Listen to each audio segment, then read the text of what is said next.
What's up, guys? It's Coach Grant with First Down Training, and today we're going to be breaking down some goal line releases you can use when you just got to run a quick fade, okay? And these releases you could use in the red zone, you could use when you're off the line, in the goal line, any situation where you got to run this quick fade. I got to beat this guy, I got to get some separation fast so this quarterback can get this ball up and make this throw to me, okay? So we're going to talk about also how these set up other routes as well. We're going to talk about that towards the end of the clip, all right? So first things first, we're going to talk about this release here. This is like you beat him on a slant, right? You work this little hesitation release.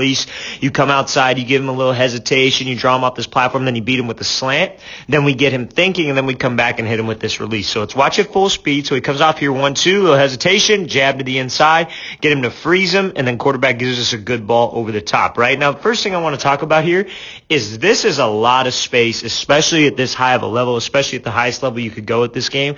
This is probably a lot of space and probably the most space you're going to see against this advanced level of a DB, right? So the main thing is inches matter. So I got to make sure I get every single inch. I got to make sure I'm precise with my feet, especially when I'm coming off the line of scrimmage, because that's where this separation's created. So you see, he's going to come here and just give him a 1-2, right? So now what he's going to sell like is he's going 3 steps, a little bit of a hesitation, trying to get him to open up this gate. I make this break, and then I run this slant, right? But now he's getting in his head a little bit. He comes off here, kind of changes up the tempo, gives a quick 1-2 to the inside, and you see how violent his upper half is, right?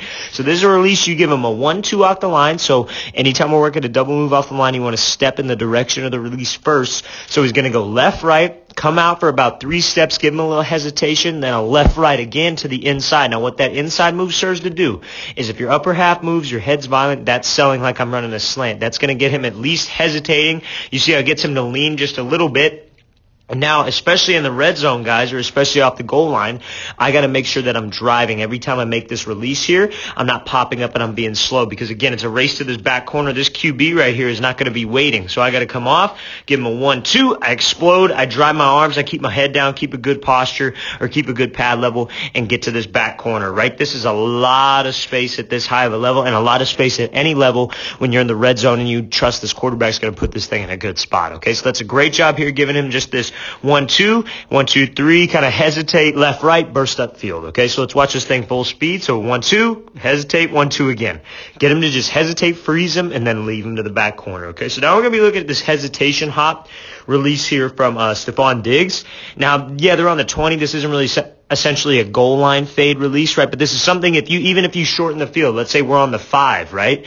This is a great release to use in that situation, okay? So let's watch this thing full speed. So he gives him this jab to the inside, get him moving, accelerate out. Quarterback again puts this thing a little underthrown there, but puts this thing in a good spot. So you see how he kind of gives a little hesitation, jab to the inside. Hesitates with this foot, jab to the inside. Now, the main thing here is, again, look at his upper half. That's how we get separation, right? Especially in the red zone, especially on the goal line, because look where that DB is going to be looking. He's trying to keep his feet moving. He's trying to just stay square as long as possible to not let us get past him in man coverage. So he's going to be watching that number because that's going to dictate where we are going, right? So when he looks at that number and I turn my body here, what do you think he's going to do? He's going to shuffle or at least hesitate to the inside. I don't need to break his ankles, but if I could get him into a position here where he's off balance and then he's reaching with this off arm and I could avoid him push back up vertical, quarterback gets it up quick, I'm going to get some separation, especially when you're fast here like Diggs. That's a great job too off the line of scrimmage. Now, on the goal line, like if we're on the 1, we're on the 2, maybe we're on just like anything, probably 10 going in. I don't like this, but when we're on the 20 going in, you want your head down for at least like 3 steps. Now I'm looking back for the ball because I want my head down so I can continue to get separation from this DB. Now this DB plays this thing pretty well, but the ball was underthrown. If this ball's put in a good spot here and thrown to this back corner, that DB is not in a position to make that play because Diggs can stay full speed and you're not going to be able to recover when you get that much separation off the line. But overall, good spot for the ball. I'm not trying to complain about the ball or anything like that, but make sure that I'm accelerating out. But if it's, you got to know where you're at on the field. So if you're on the 5 going in, make sure I don't have my head down for 3 steps and then I can't react to this ball. You're on the 5 going in. Let's get some space off the line.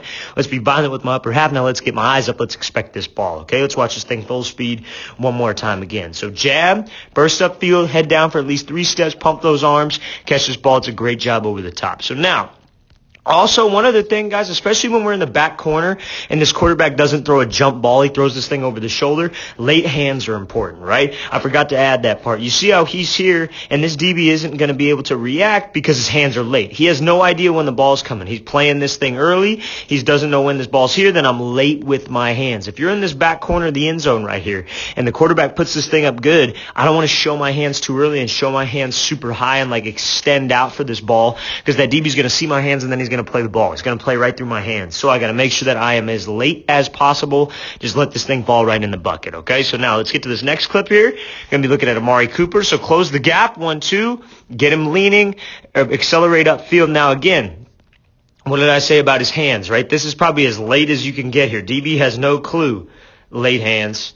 He has no idea that the ball's even there, right? You see, Cooper already caught it, and now this DB's reacting, right? Very honestly, again, DB's a hard position to play, and we can make it 10 times harder on them by not giving it away too soon when we have the ball, okay? So now, this is a release you can use.